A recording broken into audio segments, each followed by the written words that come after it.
Let's get moving forward. Okay, won't talk about this one too much here, but this is the redox ladder. Um, Natural attenuation is the redox ladder. So when we say that, you know, your top and your bottom, you're looking at it right there, methanic, oxic. There's steps. Each one of those steps has more or less energy available, and that the farther the steps are away from each other, the greater actual energy is available in that redox couplet. So you may have critters that are just doing, you know, maybe just little slices. They're just doing little handoffs, and then you get other guys that are doing larger handoffs.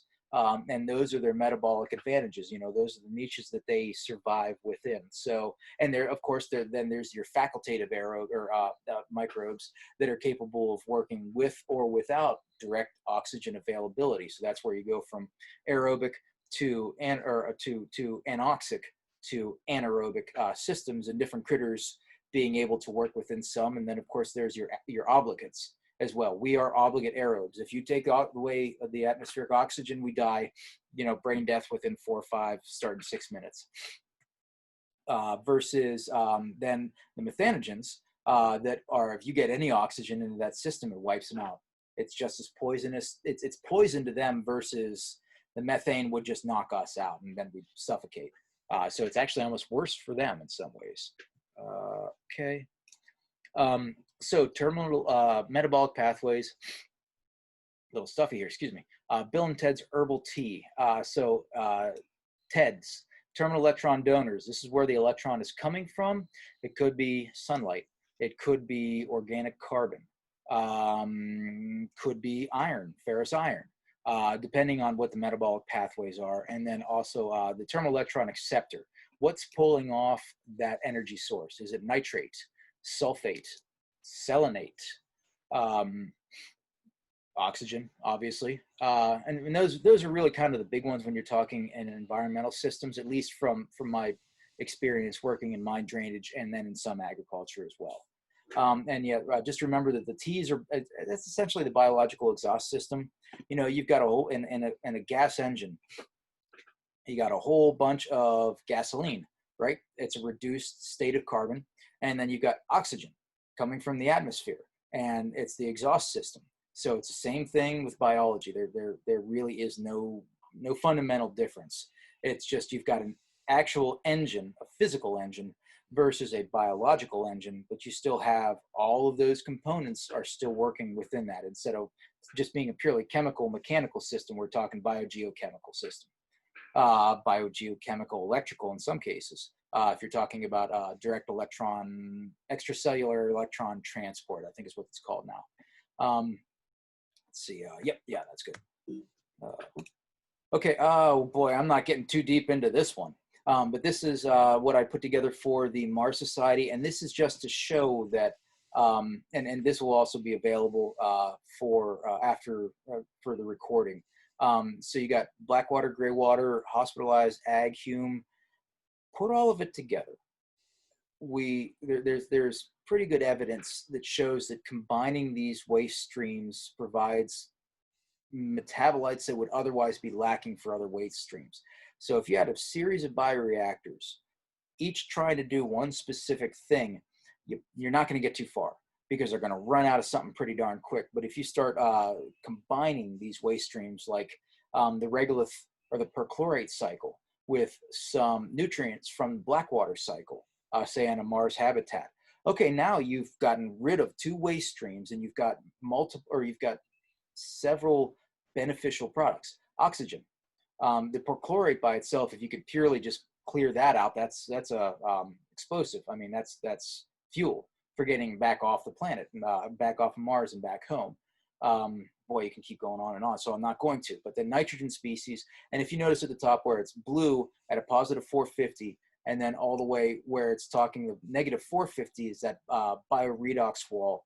I already spoke a little bit about this, but that will determine by linking up this reduced position versus this oxidized position, that the distance in between, so to speak, the distance in between, it determines what the energy output is going to be for that particular redox couplet.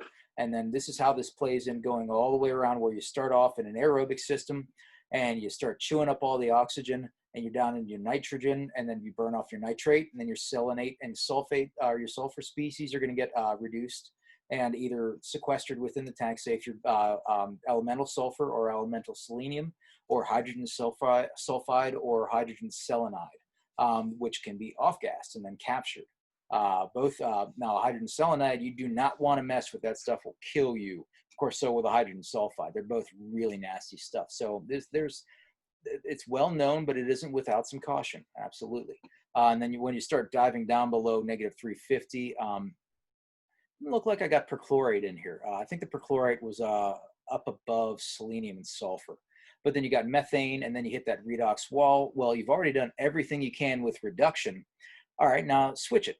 Start putting the O2 back into the system, because you've already driven off everything you could. You would have gotten rid of your nitrogen. You would have gotten rid of from that waste stream, that combined waste stream. Nitrogen gone, sulfur's gone, selenium's gone, or sequestered, volatilized or sequestered. You've driven off the vast majority of the methane. So what you're going to be left up with then after that point is going to be like salts, nutrient salts, potassium, phosphorus, sodium chloride, lithium, the biggies, but those are the ones that wetlands can't touch. They're the ones that are going to pass straight on through. They are miscible salts, which means they're hygroscopic, which means very difficult to get them out of water. And anybody who's ever even considered RO knows that is the thing. So this is where the biology will get us 90% of the way there. But for the other 10%, we absolutely need the good old-fashioned redundant systems, mechanical, chemical, physical, electrical, nuclear. Actually, I guess I really hadn't considered that. There's a new paper that just came out recently talking about mold and protecting mold using from Chernobyl. It was crazy.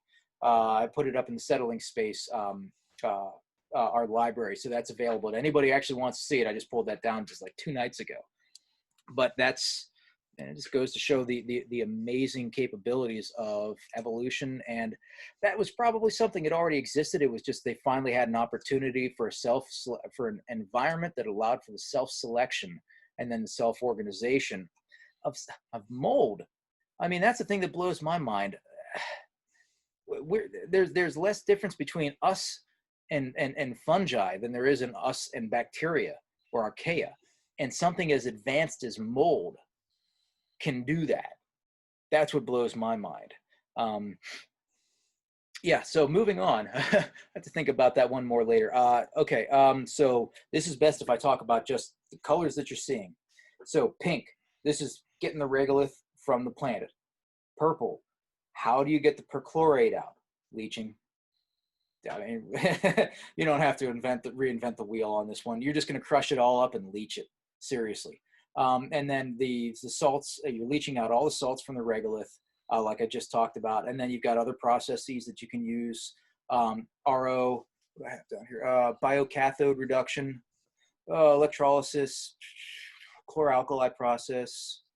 You can produce hydrochloric acid, sodium hydroxide out of this. So caustic soda and sulfuric acid, very useful. Probably later on you can get nitric acid. You can heat distill, electrically distill. That's chemical, not cryoponics, cryogenics. Thank you. Vacuum. And there's a lot of ways. I mean, it's already going to be really cold there, and there's not a lot of pressure. Use it to your advantage. This is where it's the all above, but let the bugs do 90%, and then take the excess energy and put it in other things like smelting. Aluminum, if you want it up there, that takes a lot of juice. But you can at least start off getting the salts out. And then the light blue, this is essentially the diagram on the slide before, done just top to bottom. Instead of a circle, instead of a loop, this is top to bottom. And then where the green section is, number 4A, 4B, and 4C. 4A is the civilian habitat. That's your home. That's where all the most time, energy, and expense is putting into making sure that that 4A is as standalone as possible. Part of our design ethos is that cell, your home, has to be able to stand by itself for a month if everything else goes to hell. You got to be able to provide 25% of your own food, and if not, I guess pretty much all of your own oxygen if it really, really got to it, which means you're still looking at something that looks very much like you're living in a biodome, because you need plants, and those plants have to be both things that are for oxygen and for nutrients. And in that 30 days, well, I'll tell you what, you're going to be hungry, but you won't starve, and you'll still be alive. So that's one of the primary ethos. And that's why if you look at this diagram, the wetlands are in the middle. You've got what's coming in, and then you've got 4A there, 4B, and 4C. And then the gray ones, by the way, that's like storage and manufacturing, where there will be people every once in a while, but it's not critical if they vent. People have their suits ready to go in those. But in the civilian habs and the other habs, like the office habs or mall habs, so to speak, wetland or the wilderness habs, where if you have a dome rupture, that it's bad, and you've got more eggs in those baskets, so to speak. Yeah, I'm going to move on because there's definitely a lot, and that's something that people should really have a chance to pour over when they've got a little more time. So benefits of organizing wetland bioreactors. So expected to save 1 to 2 exponents in energy for Martian or terrestrial base hab colony as a whole. And when I say, a hab, a base, your home, your village, your local municipality, New York City, LA, Moscow, whatever, doesn't really matter. I mean, it's like the more that we can cross apply these different mindsets, the better off we're going to be here, and the sooner we're going to get to Mars as we stabilize ourselves here. And of course, how does it do this?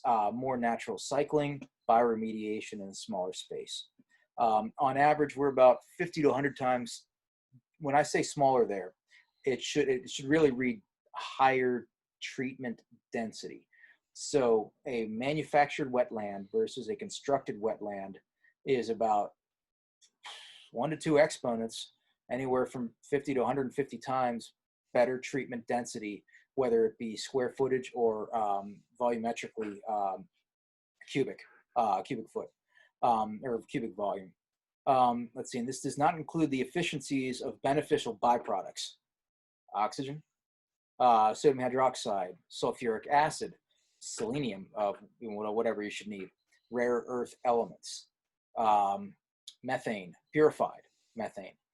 So it's a little bit harder to calculate, and that's one of the things we're starting to work on. Like, how do we, if I know that we can do this from personal experience, and here's the models that Dr. Dan's working with, and his models are this good, how do we work in these extra 2 exponents? So we're really kind of at a really critical stage on seeing just how good is this, because we've never really combined the two until now that we realize that that's where we're going, that's what we need to do, and that'll give us a much better understanding of what we think the actual energetic requirements and the products that are capable of being produced on Mars will really be.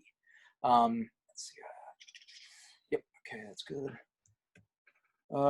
Okay, so just to give you an idea, on that bottom picture, the Google Map view, you see the box on the far right there, and if you look in real close, that's the box right there. There's times when that box was doing 1/5 of the entire iron load of that entire system at a pH of 3. Okay, so that gives you an idea of a constructed wetland versus a manufactured wetland. Let's see, the 2 boxes up above that, those are some older units, but that's just to show some detail where each one of them are individually flushable, drainable. You can bubble them, bring the material up to the top.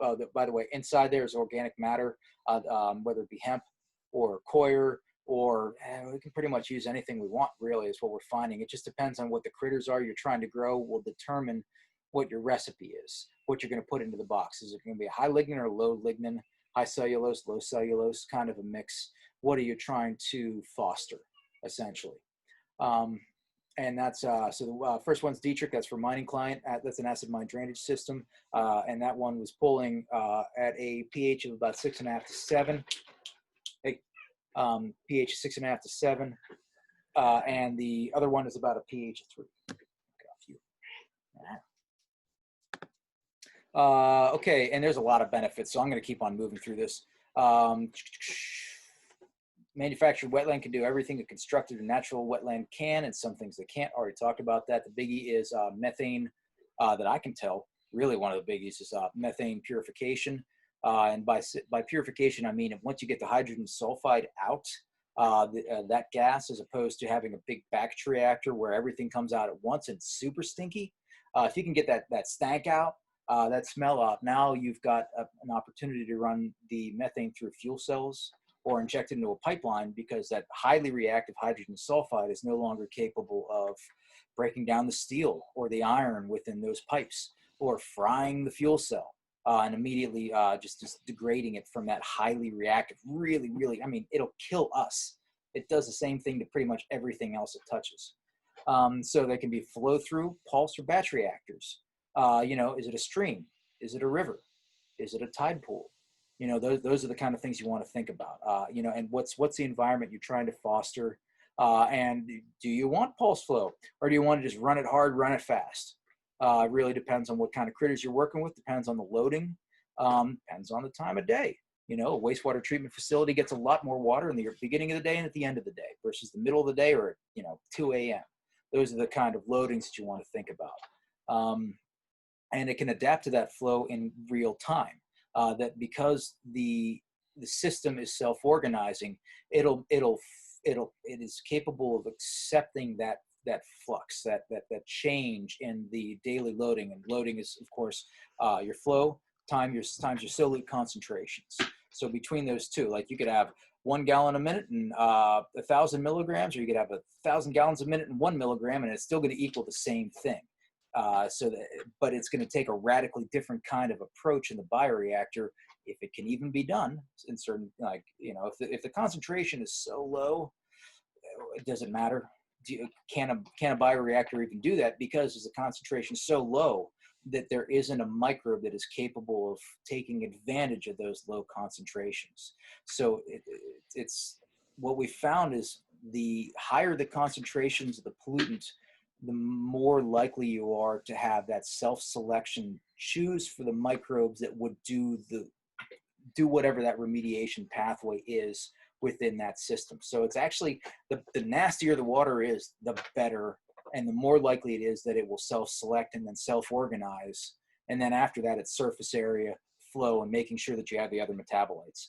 One thing that I haven't stressed really at all is, like, we're just growing microbes. We're bug farmers. I mean, these are all the same things that you would think of in planting corn or any other crop that you could think of. Got enough sunlight, got enough electron donors, right? Do you have the metabolites there? All your nutrients. Do you have everything so that it can thrive? And then, because you think about, like, if you've got a cornfield, all the way at the edge of the cornfield where the trees are starting to grow up, you start losing the corn, but then other things start growing up. That's a change right there. And that's what you want to think of about is like a retocline, where you start getting a change in the environment and then self-selection for other critters that will do well within that system. Cat is going to town on stuff. And provides a broad range of services and products.